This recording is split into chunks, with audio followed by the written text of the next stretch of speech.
Vous avez prié de tout votre cœur, déclaré la parole, cité l'Écriture, croire que vous combattez les ténèbres. Mais que se passerait-il si le verset que vous utilisez était la permission légale que Satan attendait? C'est une pensée terrifiante, n'est-ce pas? Mais voici la vérité que personne ne veut admettre. Tous les versets, même s'ils sont dans la Bible, ne sont pas censés être prononcés tout au long de votre vie. Et si vous avez prié avec le mauvais verset, celui qui vient d'un lieu de chagrin, de confusion ou de jugement, c'est peut-être vous qui ouvrez la porte à l'ennemi. Vous n'avez pas besoin d'être dans le péché pour être vulnérable. Vous avez juste besoin d'être spirituellement mal aligné, et le diable le sait. Il n'a pas toujours besoin de vous tenter, de vous attaquer ou même de vous tromper de manière évidente.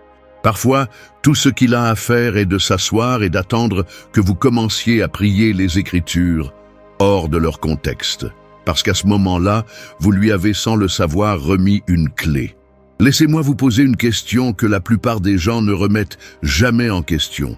Qui a prononcé le verset avec lequel vous avez prié? Était-ce Dieu? Ou était-ce un homme en pleine dépression comme Job qui a dit « Le Seigneur a donné et le Seigneur a repris ». C'est un vrai verset, c'est dans la Bible, mais cela ne sort pas de la bouche de Dieu. Cela venait d'un homme en deuil, en traumatisme, essayant de donner un sens à une perte insupportable. Et pourtant, à ce jour, des milliers de chrétiens prient ce verset comme s'il s'agissait d'une doctrine divine. Pourquoi est-ce dangereux? Parce que lorsque vous déclarez un verset avec votre bouche, vous ne prononcez pas seulement des mots. Vous êtes d'accord avec l'esprit qui se cache derrière ces mots, et le monde spirituel réagit en conséquence, que vous le réalisiez ou non. La Bible dit que la vie et la mort sont au pouvoir de la langue. Ce que vous dites a du poids, non seulement dans vos émotions, mais aussi dans le monde invisible qui vous entoure. Si vous priez un verset qui n'a jamais été censé être une déclaration, vous pourriez, sans le savoir, provoquer des conséquences spirituelles qui retarderont votre percée, obscurciront votre foi ou même provoqueront des tourments. Laissez-moi vous montrer à quel point cela peut être subtil. Imaginez que quelqu'un ait des difficultés avec ses finances. Ils ont l'impression d'avoir tout fait correctement. Ils donnent la dîme, ils servent, ils prient, et une nuit, désespérés, ils ouvrent leur Bible et lisent « Le Seigneur a donné et le Seigneur a repris ». Cela les frappe. C'est émouvant, honnête, brut. Alors ils commencent à le déclarer dans la prière. Mais ce qu'ils ne réalisent pas, c'est que Job ne parlait pas de révélation, il traitait du chagrin. Et si vous commencez à déclarer cela comme une vérité sur votre vie, vous n'exprimez plus seulement des émotions, vous concluez un accord spirituel avec la perte. Et Satan adore ça. Il prospère lorsque vous prenez les paroles prononcées dans les ténèbres et que vous les revendiquez comme de la lumière. Lorsque vous prenez un verset d'un homme qui souffre et que vous l'utilisez comme bannière de votre foi, parce que maintenant, vous confondez souffrance et sanctification. Vous avez transformé le traumatisme en théologie, et ta bouche ne devient pas une arme contre l'enfer, mais une porte par laquelle l'enfer entre. Voici ce qui est encore plus troublant. L'ennemi n'est pas obligé de déformer les Écritures. Il lui suffit d'attendre que vous l'utilisiez mal, et nous le faisons tout le temps. Si ce message a parlé à votre âme et vous a ouvert les yeux, tapez « Amen » dans les commentaires comme votre déclaration publique d'alignement avec la vérité de Dieu. Nous prions des versets parce qu'ils nous sont familiers, parce qu'ils ont l'air humbles, parce que nous avons entendu quelqu'un d'autre les utiliser. Mais nous ne demandons jamais « Ce verset était-il destiné à être déclaré? Cela a-t-il été dit par quelqu'un agissant dans l'Esprit de Dieu ou par quelqu'un écrasé par la vie? Est-ce que je cite le cœur de Dieu ou le cœur d'un homme brisé qui essaie de survivre? Il ne s'agit pas ici de déshonorer les Écritures. Il s'agit de le diviser à juste titre, parce que la Bible n'est pas qu'un livre de versets, c'est un livre de voix, certains divins, un humain, certains trompeurs, certains rédempteurs. Et si vous ne savez pas qui parle, vous risquez de vous aligner sur le mauvais interlocuteur. Et l'alignement est primordial. Dans la salle d'audience du ciel, vos paroles sont votre témoignage. Lorsque vous prononcez les promesses de Dieu avec foi, les anges bougent. Lorsque vous exprimez du jugement, de la peur ou de la confusion, en particulier en utilisant les Écritures de manière désalignée, l'accusateur gagne un terrain juridique, pas parce que tu es méchant, mais parce que tu es imprudent. Le combat spirituel n'est pas seulement une question d'intention, c'est une question de légalité. Vous pouvez être sincère, tout en ouvrant des portes que vous étiez censé fermer. C'est pourquoi le discernement n'est pas facultatif, c'est la survie. Parce que si l'ennemi ne peut pas voler votre foi, il se contentera de tordre votre épée jusqu'à ce qu'elle vous coupe à sa place. Permettez-moi de le dire clairement, vous donnez peut-être l'autorité à Satan dans la prière, avec votre Bible ouverte. Et c'est ce qui rend cela si terrifiant, parce que vous ne péchez pas, vous ne vous rebellez pas, vous l'ignorez tout simplement, vous faites ce qu'on vous a appris, ce qui semblait bien. Mais l'ignorance spirituelle ne vous exempte pas des conséquences spirituelles. Et c'est pourquoi aujourd'hui est important. Parce que maintenant, tu te réveilles. Maintenant, vous voyez ce que l'ennemi n'a jamais voulu que vous voyiez. Que certains versets étaient destinés à être entendus et non déclarés, que certaines écritures rapportent un moment de douleur et non un modèle de foi, et qu'à moins que vous n'arrêtiez, ne réinitialisiez et réaligniez vos prières avec le véritable cœur de Dieu, vous continuerez à parler des portes ouvertes, sans vous rendre compte des ténèbres qui les traversent. Mais cela ne doit plus nécessairement être votre histoire. Parce qu'une fois que vous aurez compris ce principe, vous pourrez commencer à briser le cycle. Vous pouvez cesser d'être victime d'une écriture mal appliquée et devenir un guerrier de la vérité justement déclarée. Et dans la partie suivante, nous irons encore plus loin. Nous explorerons comment certains versets ont été écrits non pas depuis la salle du trône céleste, mais depuis la vallée du désespoir. Et pourquoi la prière de ces versets pourrait être la raison pour laquelle votre paix a disparu et votre percée continue de vous échapper. Tous les versets de la Bible n'étaient pas destinés à être répétés. Certains étaient destinés à rester dans les mémoires. Certains étaient censés survivre. L'erreur que font de nombreux croyants, et peut-être que vous l'avez fait aussi, est de confondre ce qui a été ressenti dans les Écritures avec ce qui a été inspiré pour être déclaré. Et c'est dans cette confusion que l'ennemi bâtit son trône. La parole de Dieu est parfaite, oui, mais il contient aussi les cris imparfaits des hommes brisés, des hommes désespérés, des gens comme Job, David, Jérémie, Asaph. Des hommes qui aimaient profondément Dieu, mais qui, dans les moments de désespoir, disaient des choses qui reflétaient leur douleur et non la perspective de Dieu. Et si vous transformez ces mots en déclarations, vous n'ancrez pas votre âme. Vous êtes d'accord avec leur crise. Parlons de Job. Job n'a pas péché avec ses lèvres, oui, mais il n'a pas non plus parlé de doctrine. Il a parlé de chagrin. Ses paroles étaient réelles, crues, humaines. Le Seigneur a donné et le Seigneur a repris, a-t-il déclaré. Cela semble humble, mais cela semble spirituel. Mais était-ce la vérité? Pas entièrement. Plus loin dans le livre, Dieu lui-même intervient et dit « Qui est celui qui obscurcit les conseils par des paroles sans connaissance ?» Dieu corrige Job, non pas pour ses émotions, mais pour ses hypothèses. Pourtant, de nombreux croyants d'aujourd'hui ont bâti toute une théologie sur cette seule phrase. Ils l'ont prié. Je l'ai déclaré. J'ai même remercié Dieu d'avoir pris ce dont il n'avait jamais revendiqué la responsabilité. Et Satan, il sourit. Parce que pendant que nous déclarons la perte au nom du respect, nous construisons des forteresses à partir du silence. Tandis que nous traitons la confusion comme une révélation, nous taisons la vérité qui nous libérerait. Pensez au psaume.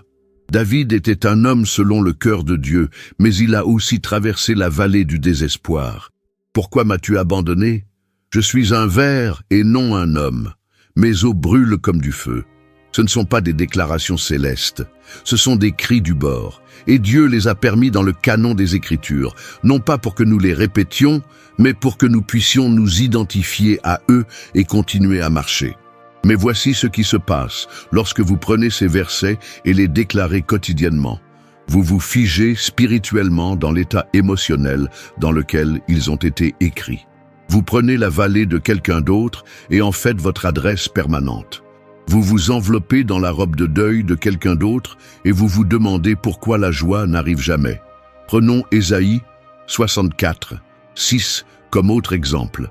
Toute notre justice est comme des haillons sales.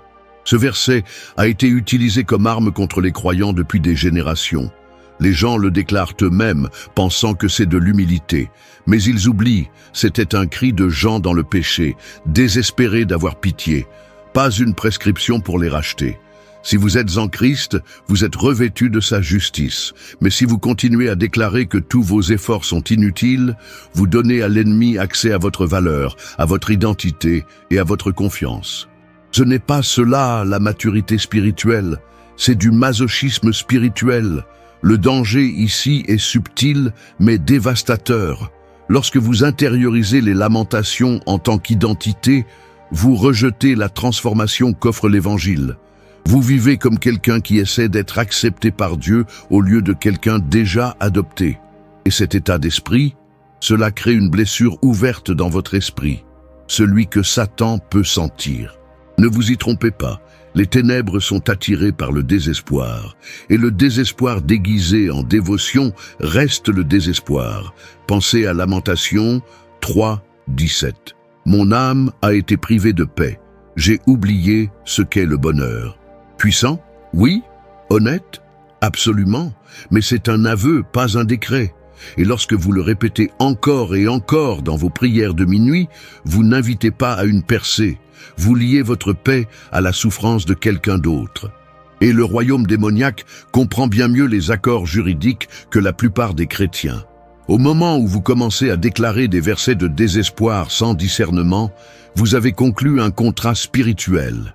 Celui qui donne à l'ennemi le droit de faire respecter ce que votre bouche a proclamé. Vous pensez peut-être que vous êtes vulnérable devant Dieu, mais si vous n'y faites pas attention, vous devenez accessible à Satan. Et c'est exactement là que se cache l'ennemi. Il sait que vous n'écouterez pas les mensonges. Alors il les glisse à l'intérieur de la parole, non pas en le changeant, mais en modifiant la façon dont vous l'appliquez. En transformant le chagrin en évangile, en transformant des lamentations brisées en déclarations audacieuses, en vous convainquant que se sentir assez mal équivaut à être saint. Mais Jésus n'a jamais dit « Bienheureux ceux qui sont désespérés ». Il a dit « Bienheureux les pauvres en esprit ». Car le royaume des cieux est à eux, et non une prison spirituelle enveloppée dans un langage biblique. Et c'est pourquoi tant de croyants vivent selon des cycles. Ils prient et pleurent, mais ne se lèvent jamais. Ils jeûnent et supplient, mais n'avancent jamais. Parce que chaque matin, ils ouvrent la bouche et parlent sans le savoir d'alignement avec tourment. Ils citent des vers nés dans les ténèbres et se demandent pourquoi ils vivent encore dans l'ombre. Ce n'est pas parce que Dieu n'écoute pas, c'est parce que l'ennemi l'est, et il vous tient parole. Mais cela ne doit pas continuer. Vous pouvez briser cela aujourd'hui, non pas en abandonnant les Écritures, mais en les manipulant correctement. En demandant, ce verset a-t-il été écrit pour être déclaré ou rappelé? Est-ce un miroir de mon moment ou une carte de celui-ci? Ce verset est-il en accord avec l'œuvre achevée du Christ ou le contredit-il? Parce que si cela contredit la croix, cela ne devrait pas être sur vos lèvres. Ne quittez pas cette vidéo sans prendre position. Commentez « Amen » ci-dessous si vous êtes prêt à fermer toutes les portes utilisées par l'ennemi et à marcher avec autorité spirituelle. La Bible n'est pas un livre de déclaration. C'est une bibliothèque de rencontres, certaines avec Dieu, d'autres avec le chagrin, d'autres avec la tombe. Mais si vous voulez la vie, vous devez déclarer ce qui la donne. Ce n'est pas ce qui valide votre tristesse. Dans la section suivante, nous verrons comment vos propres paroles, prononcées avec le mauvais verset, créent des voies juridiques permettant à l'oppression spirituelle de prendre racine. Et comment Satan, l'accusateur, utilise les Écritures contre vous, non pas avec tromperie, mais avec documentation. Toutes les attaques spirituelles ne viennent pas de l'extérieur. Certains viennent de chez vous. Et dans de nombreux cas, ils ne sont pas causés par votre péché, mais par vos propres prières. Laissez cela s'installer dans votre poitrine pendant un moment. Parce que lorsque vous priez un verset hors de son contexte, lorsque vous déclarez la douleur comme identité, lorsque vous utilisez les mauvais mots avec le bon cœur, vous construisez peut-être une porte. Et Satan, le légaliste qu'il est, le traverse sans résistance. Non pas parce que vous lui avez consciemment donné la permission, mais parce que dans le domaine spirituel, vos paroles deviennent des contrats. C'est là que de nombreux croyants sont confus. Ils pensent que parce qu'ils ont cité la Bible, ils sont protégés. Mais le diable n'a pas peur de la Bible. Il craint une révélation justement déclarée. Vous vous souvenez quand il a tenté Jésus? Dans Matthieu 4, 6, Satan a cité les Écritures, le psaume 91, rien de moins. Il ne l'a pas mal cité, il n'a pas déformé les mots. Il l'a cité avec précision, mais l'a appliqué de manière trompeuse. C'est l'arme préférée de l'ennemi, non pas le mensonge, mais l'écriture utilisée dans un mauvais esprit. Il sait qu'il ne peut pas vaincre la parole de Dieu, alors il attend que vous en abusiez. Décomposons cela. Lorsque vous déclarez un verset, vous ne dites pas seulement quelque chose de spirituel, vous faites une déclaration légale dans le domaine invisible. Considérez-le comme un contrat verbal. Chaque mot que vous prononcez devient une brique. Construisez avec les mauvaises briques et vous construisez une prison. Utilisez les bons et vous fortifierez un bastion de vérité.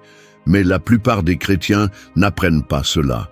On leur apprend à citer des versets sans contexte pour copier des prières qu'ils ne comprennent pas.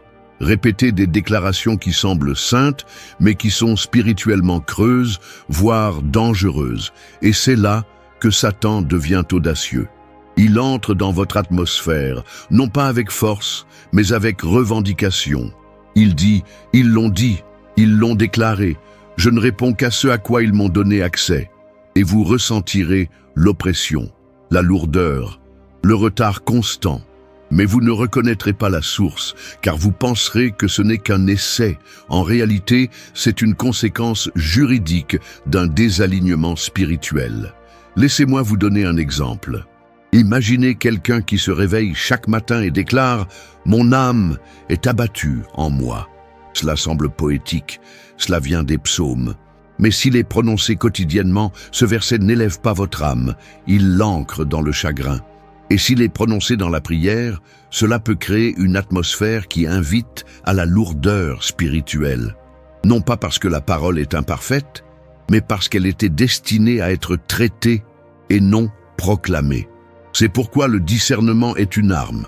Sans cela, vos prières peuvent être pures, mais impuissantes. Sans cela, vos déclarations peuvent être bibliques, mais liées.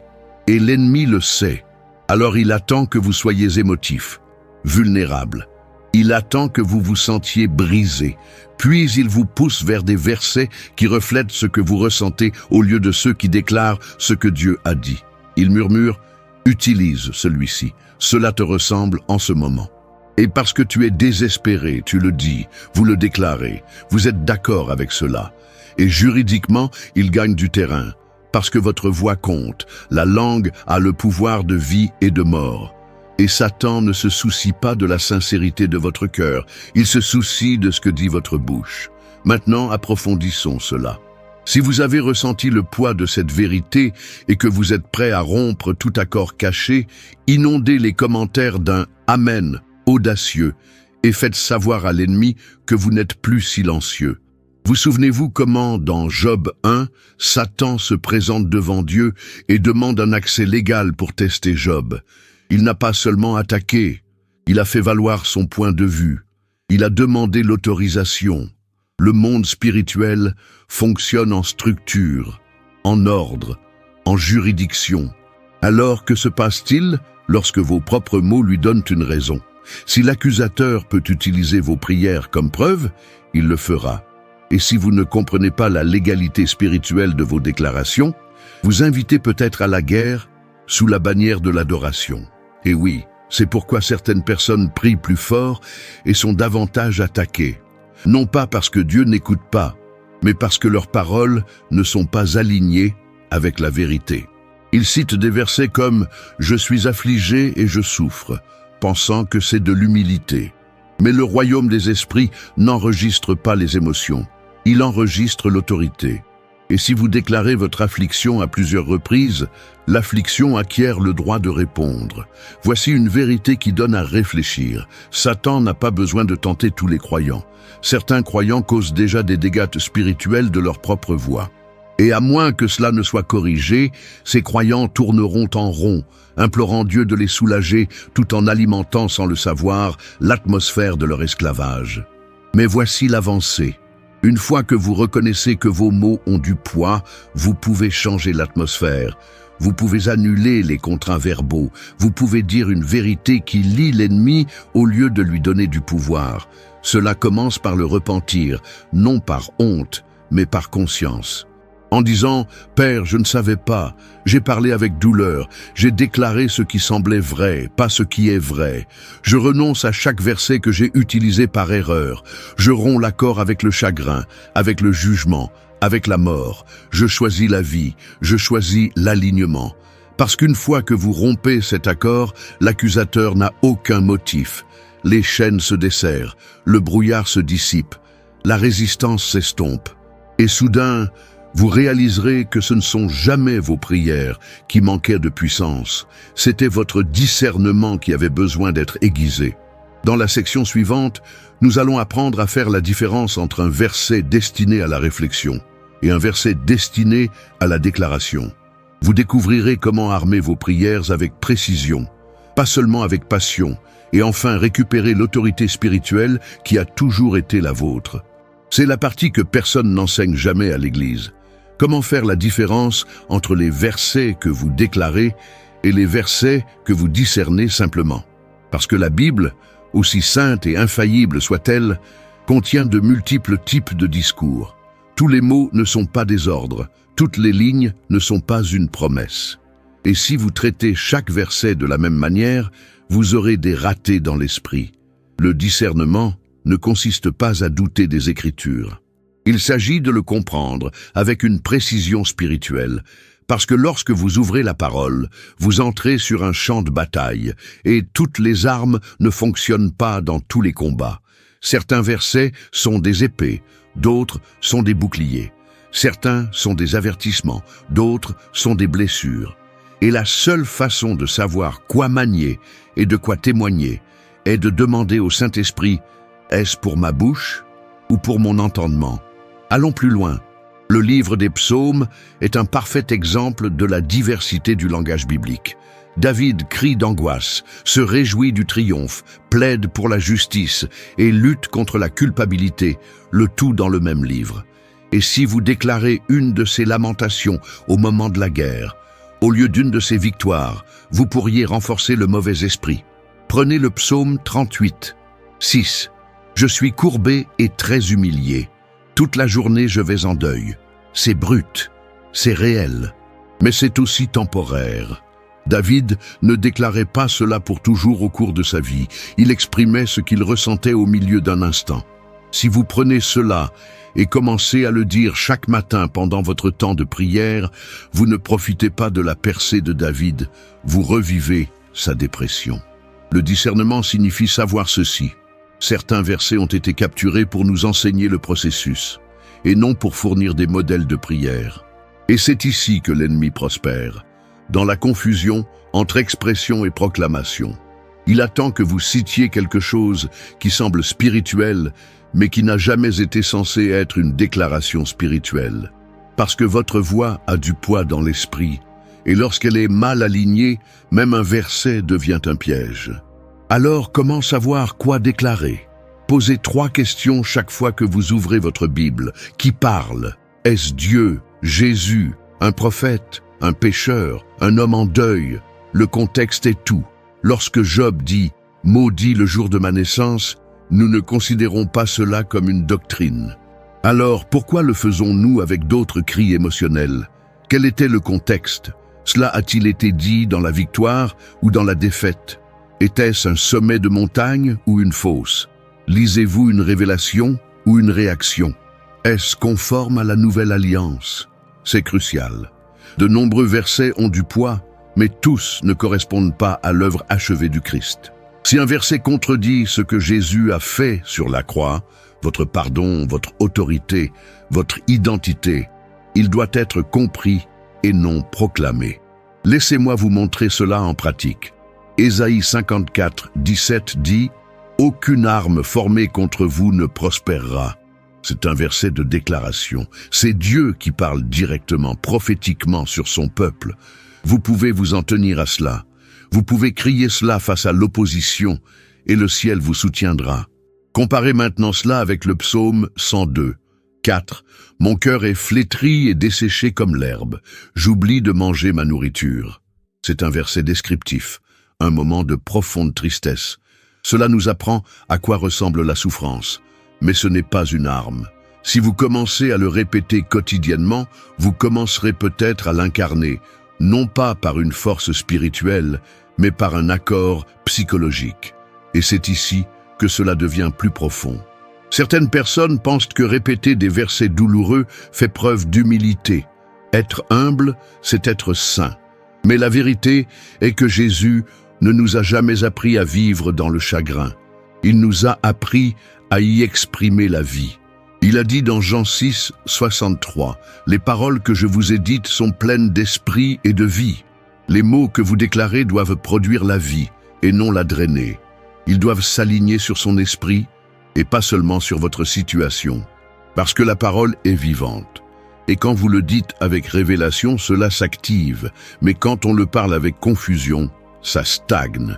Cela ne signifie pas que la parole perde son pouvoir. Cela signifie que vous l'avez déconnecté de sa véritable application. Pensez-y comme à un médicament. La bonne pilule peut vous guérir, mais seulement à la bonne dose et dans le bon état. Prenez le mauvais, ou prenez une pilule de guérison lorsque vous n'êtes pas malade, et cela ne vous aidera pas. Cela pourrait même faire mal. C'est ce qui arrive quand on déclare des versets sans les discerner. Vous traitez la mauvaise douleur ou déclarez la maladie plutôt que la santé. Vous priez peut-être pour une percée financière, mais citez des versets sur le jugement divin ou la famine. Vous luttez peut-être contre la peur, mais vous répétez des versets qui décrivent le fait d'être entouré d'ennemis, sans passer à la partie où Dieu vous délivre. Vous pourriez déclarer des versets sur la souffrance, pensant que cela produira la sainteté, mais tout ce que cela produira, c'est l'épuisement. Parce qu'on ne peut pas combattre l'ennemi en acceptant ses conditions. Vous le combattez en déclarant l'alliance de Dieu. Alors retournons ça. Commencez à remplacer les versets que vous utilisez pour exprimer vos émotions par ceux qui déclarent votre autorité. Remplacez « Pourquoi m'as-tu abandonné » avec « Il ne me quittera jamais et ne m'abandonnera jamais ». Remplacez « Je suis affligé et je souffre, par la joie du Seigneur est ma force ». Remplacez « Mes os sont détruits par le chagrin, par il guérit toutes mes maladies et restaure mon âme ». Cela ne veut pas dire que vous niez ce que vous ressentez. Cela signifie que vous ne construisez pas votre identité autour de cela. Cela signifie que vous laissez la parole de Dieu vous dire qui vous êtes, pas votre traumatisme. Parce que lorsque vous commencez à déclarer les bons versets, au bon moment, avec le bon esprit, toute l'atmosphère de votre vie commence à changer. Les chaînes ne se détendent pas, elles se brisent. Les ténèbres ne se contentent pas de battre en retraite, elles s'enfuient. Et dans la section suivante, nous irons encore plus loin. Nous verrons comment inverser les dommages spirituels causés par des versets mal utilisés, comment annuler les accords juridiques que vos paroles ont formés dans le passé, et comment reconstruire votre vie de prière sur le genre de fondation que l'enfer ne peut ébranler. Maintenant que vous avez vu la vérité, maintenant que vos yeux se sont ouverts sur la façon dont les versets peuvent soit construire une forteresse de protection, soit une porte de tourment, la prochaine étape est simple, mais essentielle, le renversement. Que faites-vous lorsque vous réalisez que vos propres paroles, prononcées dans l'ignorance, ont créé des accords spirituels que vous n'aviez jamais eu l'intention de conclure? Comment réparer les dégâts? Voici la puissante vérité. Tout comme votre voix a construit l'atmosphère spirituelle dans laquelle vous vivez, votre voix peut la démolir et la reconstruire conformément à la vérité de Dieu. Les contrats spirituels ne sont pas rompus par le silence. Ils sont brisés par une déclaration d'autorité supérieure. Cela commence ici, par le repentir, pas celui qui rampe dans la honte, mais celui qui réaligne votre voie avec le ciel. Le genre qui dit « Dieu, je ne savais pas.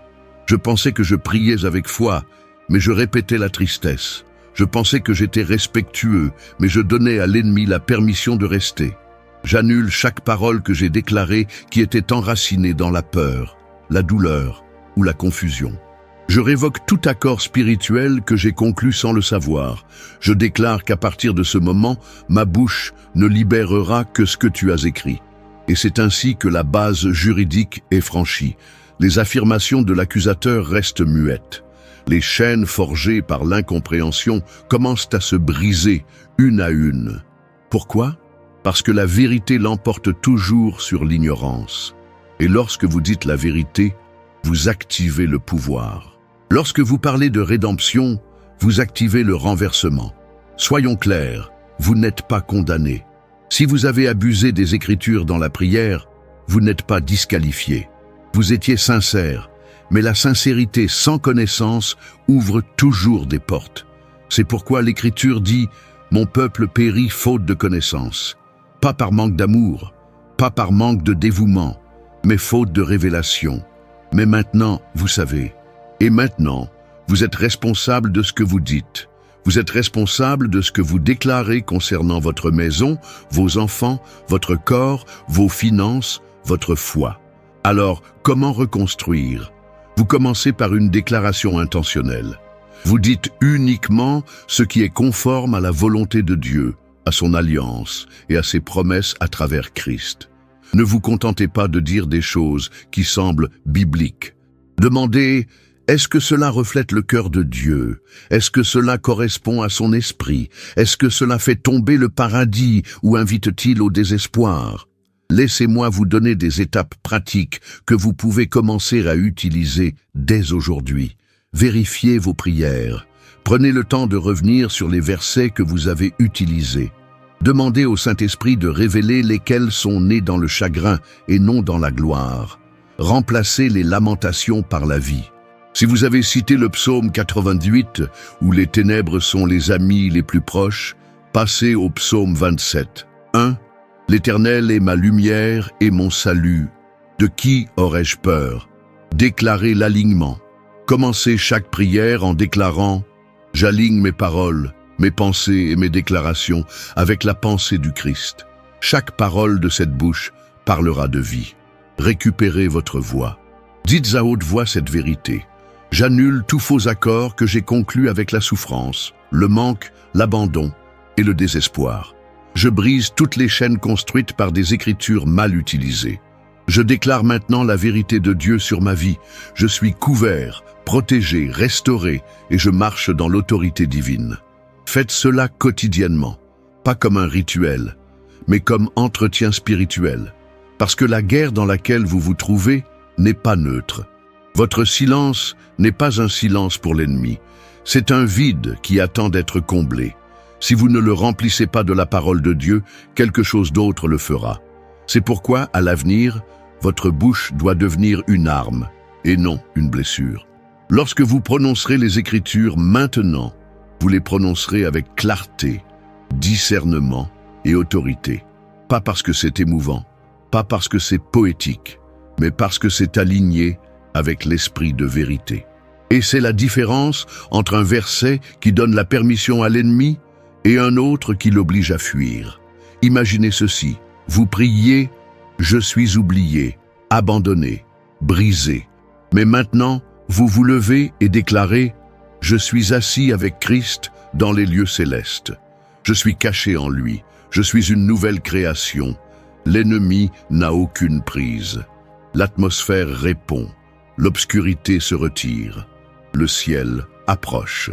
Et les fondations que vous construirez désormais ne seront pas ébranlées par la peur, la tradition ou l'émotion. Elle sera enracinée dans la compréhension. C'est votre tournant, c'est votre réforme. Alors que nous terminons ce voyage, je tiens à vous remercier pour votre courage face à des vérités inconfortables, pour votre soif de révélation plus profonde et pour votre cœur qui désire honorer la parole non seulement avec votre esprit, mais avec votre bouche. Si ce message vous a ouvert les yeux, commentez « Amen » ci-dessous pour déclarer publiquement que votre voix appartient désormais au ciel. Et n'oubliez pas, abonnez-vous si vous ne l'avez pas encore fait pour ne pas manquer le prochain message qui pourrait changer votre vie pour toujours. Merci d'avoir regardé, merci de vous être réveillé. Et merci d'avoir choisi la vérité, car lorsque vos paroles s'alignent sur celles de Dieu, rien en enfer ne peut arrêter ce qu'il est sur le point de faire.